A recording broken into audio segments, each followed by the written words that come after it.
we have made tremendous progress. They both want a deal, but there's still a lot of ground to cover. US President Donald Trump has been meeting China's Vice Premier in the Oval Office. He delivered a letter from his boss, Chinese President Xi Jinping. The topic, the ongoing trade war between the two hanging over both economies. I hope we could make a deal.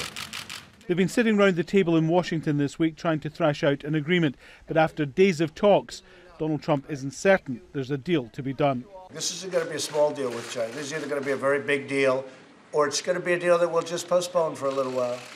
But we've been dealing with China. We've had a great relationship. I have a great relationship with President Xi.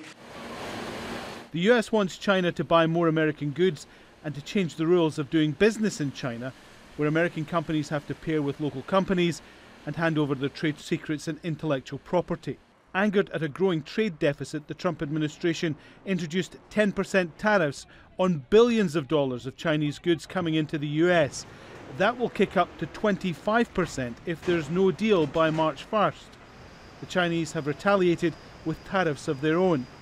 The president says any final agreement will be hammered out with him and his Chinese counterpart. It's a lot of work because this is a very comprehensive deal. This isn't what we're talking about, you know, they're going to buy some corn and that's going to be it. No, they're going to buy corn. Hopefully they're going to buy lots of corn and lots of wheat and lots of everything else that we have. But they're also talking heavy technology, heavy manufacturing, financial services and everything else. The United States and China are the world's two biggest economies. There's pressure on both to reach a deal because of the impact it's having on their own countries. And the International Monetary Fund says an extended trade war will be bad for global economies. Alan Fisher, Al Jazeera, Washington.